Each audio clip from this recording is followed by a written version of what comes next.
Bonjour et bienvenue à tous sur ma chaîne YouTube qui a pour objectif de présenter, de creuser l'intime d'une personnalité ancrée et connectée et de me présenter un entrepreneur au service de la vie. Alors aujourd'hui, j'ai la joie d'accueillir Claire Gendre, entrepreneuse et artiste multipotentielle. Alors, Claire Gendre, je te remercie de participer à cette interview et j'aimerais d'abord commencer par une question que j'aime poser. D'où viens-tu et comment te présentes-tu aujourd'hui? Tout d'abord, merci Henriette pour, ta jolie proposition. Merci pour cet accueil.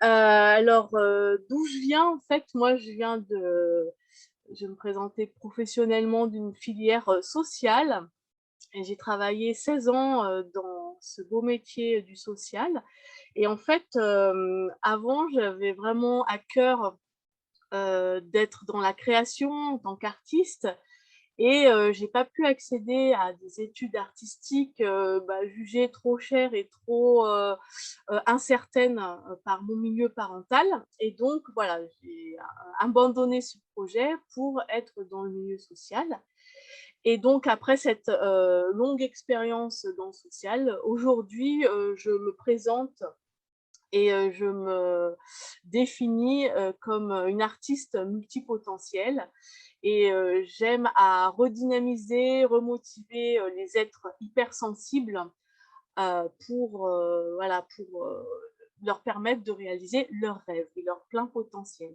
et donc ça implique, réaliser leurs rêves à un réveil. Hmm, c'est vraiment touchant et passionnant. Et alors, donc, pour réaliser ta mission, tu as choisi d'entreprendre. Et alors, qu'est-ce que c'est pour toi entreprendre? Alors, entreprendre, c'est vrai qu'on saute le pas et on ne sait pas trop ce qu'il y a derrière, donc c'est ça qui est intéressant aussi pour, les personnes, c'est d'avoir des témoignages qui permettent de voir ce qu'il y a vraiment derrière. Alors pour moi, entreprendre, c'est mettre à disposition, développer ma créativité au service de la vie. C'est vraiment d'avoir des propositions pour renouer avec le vivant en soi. Donc c'est vraiment ce qui m'anime et ce qui me met en joie, voilà, pour contribuer pour les autres et en fait, ce qu'il faut savoir, c'est qu'entreprendre, donc ça dépend du milieu d'où on vient, mais quand on vient du milieu du salariat, c'est vraiment une posture qui est extrêmement différente. Ça implique que c'est à nous d'aller chercher, d'utiliser sa créativité, d'aller chercher de l'argent concrètement, d'offrir un produit, en échange de l'argent. Donc ça veut dire aussi de pouvoir, être en capacité d'interroger sa relation à l'argent, parce que ce n'est pas toujours, évident et quand on est salarié, on ne fait pas forcément, ce job-là parce qu'on n'a pas forcément à le faire, parce que l'argent tombe directement. Hem, c'est aussi en tant que femme entrepreneuse, c'est pas tout à fait la même chose que quand on est un homme. Le fait d'habiter en France aussi, on a un contexte, heu géopolitique, on va dire, qui fait que, c'est pas la même chose que quand on est aux États-Unis, par exemple.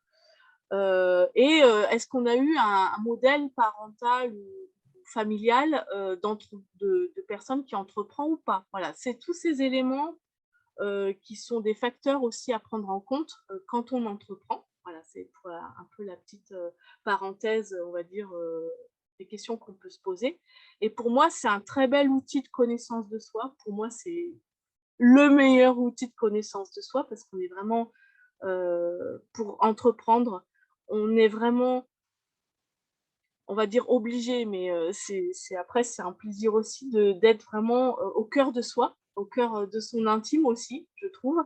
En tout cas en tant que femme, c'est important. C'est le risque, pour moi d'être soi-même, d'être vraiment dans l'entreprise de ce qui nous anime, de vivre, de sa passion, savoir oser. Savoir oser, sortir de sa zone de confort pour moi, entreprendre, c'est vraiment de pouvoir, à un moment donné, trouver la sécurité à l'intérieur de soi. C'est gagner en liberté parce qu'il y a vraiment, c'est nous qui, nous donnons nos objectifs et qui nous structurons par rapport à notre propre cadre. Donc ça demande de l'autonomie et d'avoir son propre cadre d'autoréférencement. Et voilà, c'est un très bel outil de maîtrise de soi aussi. Voilà, grosso modo pour moi, l'approche que je peux avoir, aujourd'hui avec le recul de l'entrepreneuriat. Merci Claire, cette approche de l'entreprise est vraiment très riche et ouvre vraiment des perspectives. Voilà, c'est magnifique.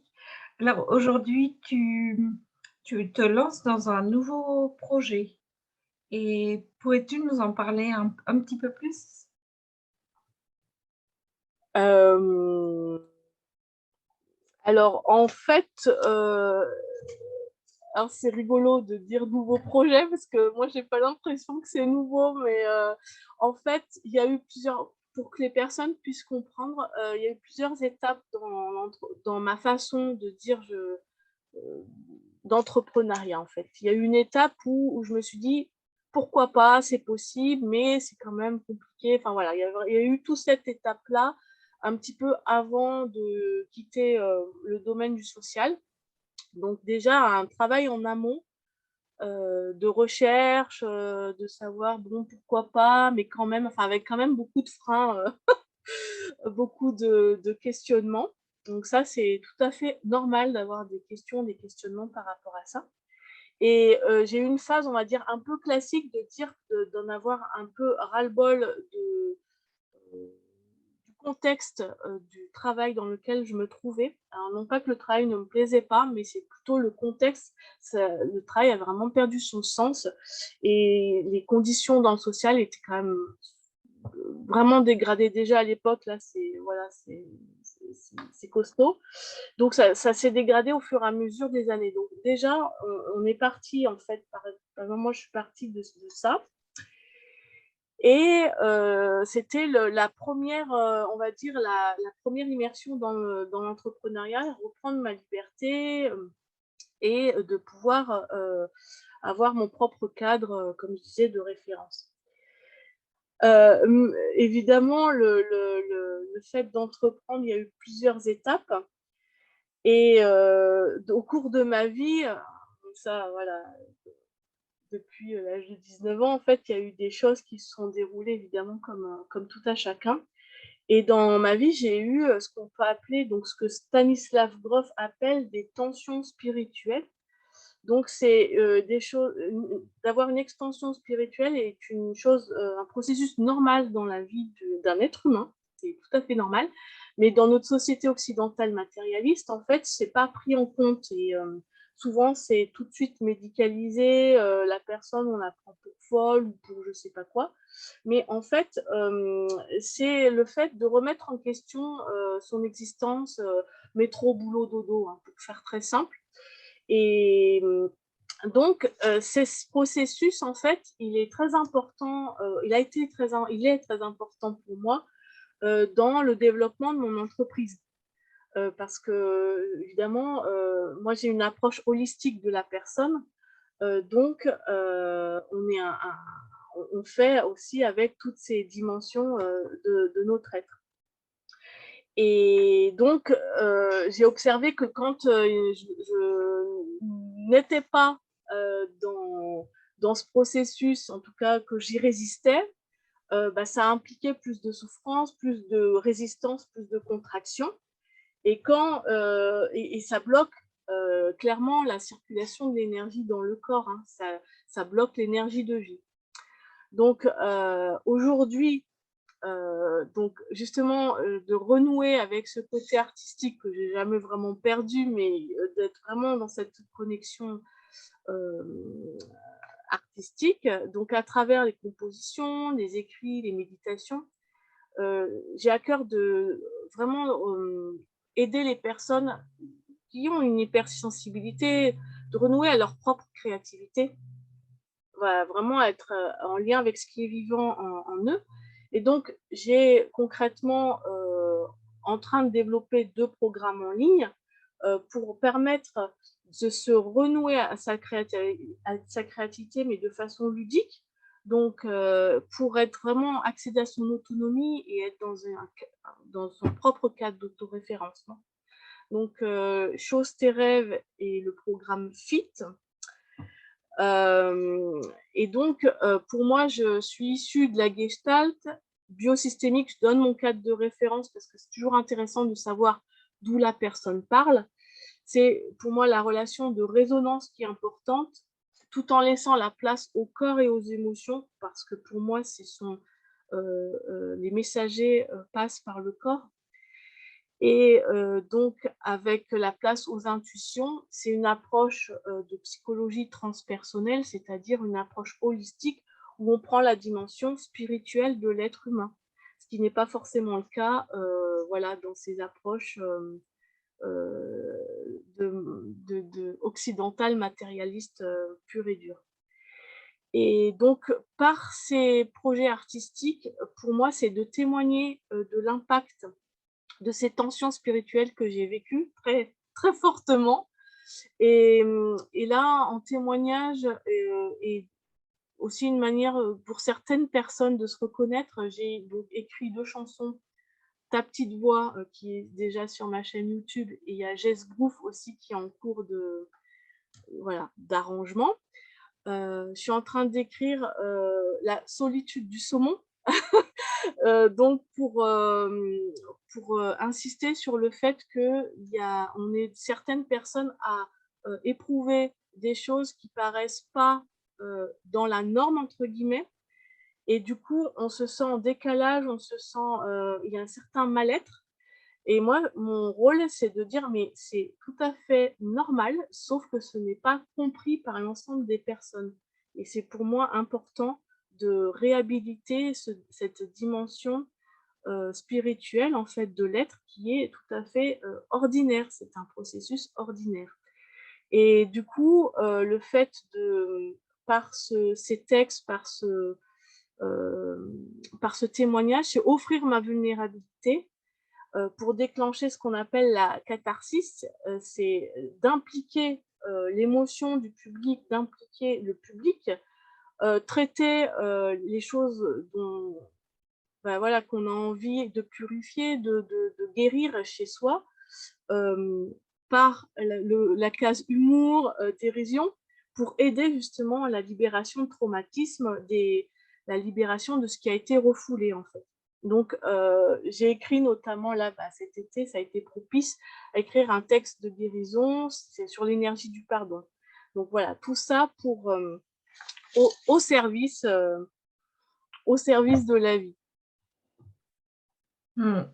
C'est passionnant et tu nous emmènes très loin, en fait. Très loin à justement reconnecter son être et son faire, en fait. Et oui, je trouve ça vraiment très beau. Et cette idée de toujours faire circuler l'énergie de vie en nous, c'est essentiel, en fait. C'est la base de la vie. Et parfois, on l'oublie quand effectivement on est plongé dans notre boulot dodo au métro. Donc, et alors toi, au quotidien, comment tu vas équilibrer tes actions en tant qu'entrepreneuse et les besoins justement de ton être? En fait, c'est là où j'ai changé de paradigme. C'est-à-dire qu'avant, je faisais et pour espérer avoir et être quelque chose. Et là, j'ai dû faire table rase de cette conception, et je me suis complètement investie dans mon être, du coup. J'ai vraiment travaillé dans cette connaissance de moi-même, et je pars de ce qui m'anime, de ce qui est vraiment vivant en moi, et c'est de là que découlent mes actions, en fait.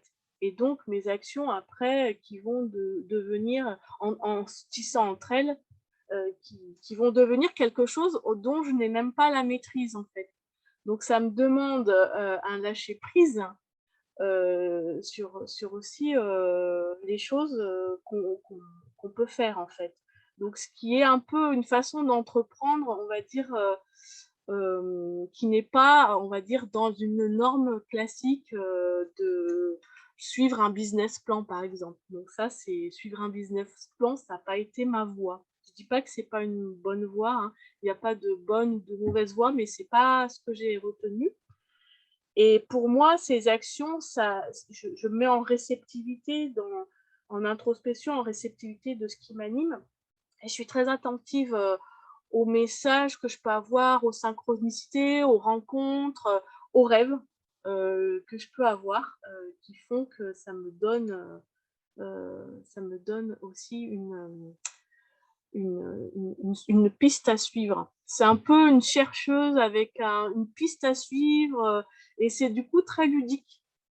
C'est très ludique et je me laisse aussi surprendre par la vie qui parfois, les solutions qui me sont proposées, sont un peu surprenantes et c'est pas forcément ce que j'aurais d'emblée, choisi, mais voilà. Donc c'est un peu jouer avec ça, en fait.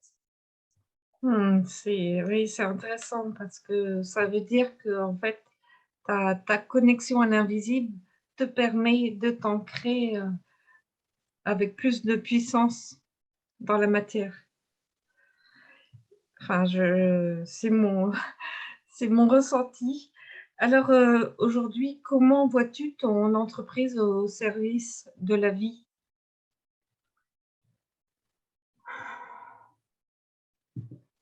Bah, pour moi, être au service de la vie, c'est d'être au service de ce qui est vivant en moi et du coup, ce qui est vivant en l'autre, et c'est en activant, heu, ce qui est vivant en moi, donc c'est vraiment dans l'animation.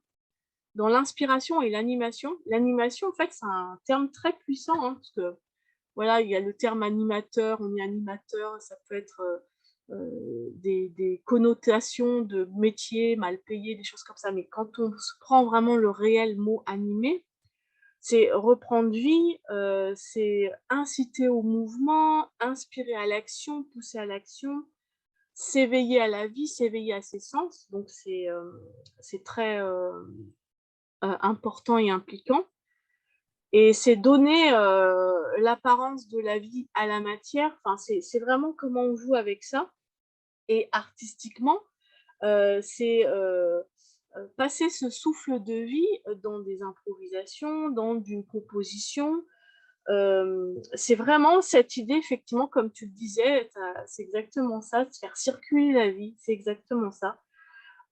C'est de Et du coup, moi, c'est le fait au service de la vie, c'est surtout, auprès des personnes hypersensibles, parce que c'est vraiment les personnes qui sont plus, réceptives à ce mouvement-là, et l'idée, c'est que vraiment de pouvoir se reconnecter à cette partie divine qu'on a tous en nous. C'est pas, alors je voudrais être très claire là-dessus, c'est pas des gens qui sont connectés, d'autres qui sont pas connectés, il y en a qui ont du pouvoir, qui ont pas.